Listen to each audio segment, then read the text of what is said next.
kanyine oya rwose ongera wicare hano tuvugane uragenda ubundi urajya he ariko urumva nawe ni kuza kunsuzugurira mu rugo rwanjye gase utese ka urasanga iwanjye ugatinyuka ukavuga ngo nta bwenge ngira ariko mukuru wawe ntakubwiye ko utagira ubwenge kanyine oya rwose ibyo Gasigwa avuze giye mbyumvise neza aravuze ngo umugabo uzi ubwenge kandi ufata ibyemezo biberanye n'umuryango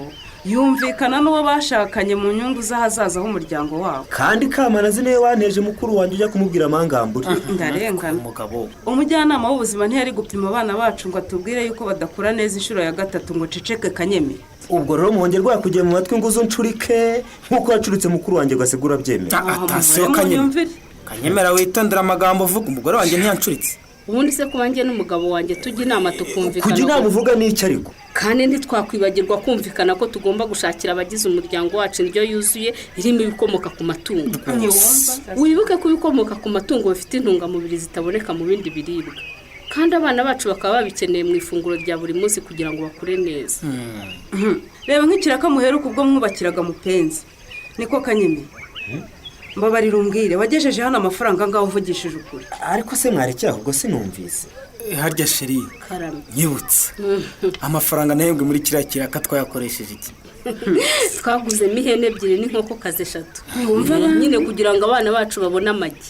tuvugurura inzu yacu nibutse ko wananzaniye impano njye n'abana nawe ngewe kanyemera yageze hano mu rukerera yabaye ibyatsi asiganya amafaranga ajya wari usigaranye angahe kanyeme munyumvira koko ibihumbi 2 munyumvira ibihumbi bingahe cyangwa data we none rero Gasigwa nawe muhongerwa turakuba si ubwa mbere mbaragiye kanyemera uyu nguyu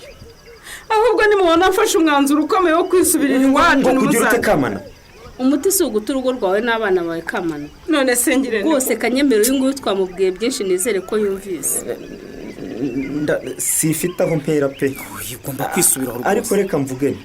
ubugabo butisubiraho byaro ububwa babwita ububwa rwose ni kenshi umuvandimwe wanjye Gasigwa yangiriye inama ni kenshi ngeriwe ngasanga we n'umugore we bicaye bajya inama rwose yewe ariko nyine inzoga akabari nako nagakungu k'abantu batagira icyo bamarira byaranganje pe nanjye ndashaka iterambere rwose nukuri pe nuko kanyemera we reka se twe tugiye gusigara inyuma si uko se cyangwa ngo tubiciro ry'imigani Kamana dore akira ya n'amafaranga 1000 narengiye kuyajyana mu kabari nkagaruka yose nayanywereye ugenda ugura ibikomoka ku matungo kuko nzi ko ibindi tubifite aho harimo indagara zakumaza iminsi Kamana yego rwose uzivanga n'andi mafunguro buri munsi rwose kandi reka nkubwire nyuma yaho nujya gupimisha abana uzasanga bimeze neza pe ubuse nabashimira nte wowe na Gasigwa kuko muhonge oya barakoze rwose kuba mutumye kanyemera uyu nguyu yahinduka koko umva rero kanyemera nawe Kamana se turakumva rwose kugira ngo tunabereke ko twaje twiteguye ko nimwemera gushyira hamwe tubibashyigikiramo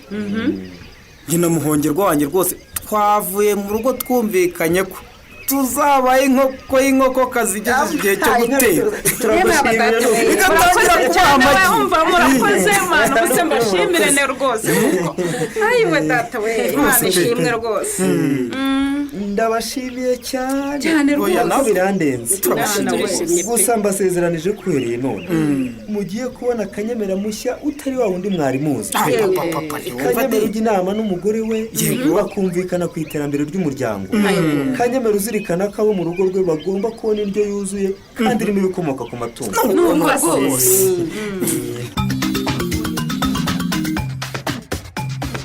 gerageza ibanga rya Gasigwa ujya inama n'uwo mwashakanye mufatanyirize hamwe gushakira hamwe icyateza imbere umuryango wanyu umugabo uzi ubwenge kandi ufata ibyemezo binogeye umuryango we yumvikana n'uwo bashakanye mu nyungu z'ahazaza heza h'umuryango wabo dushyire ku isonga kwita ku mirire y'umuryango wacu ntihabure ibikomoka ku matungo mu ifunguro rya buri munsi abawugize babona intungamubiri n'ubudahangarwa umubiri ukeneye bityo bagira ubuzima bwiza impinduka ntoya mu gutegura indyo yuzuye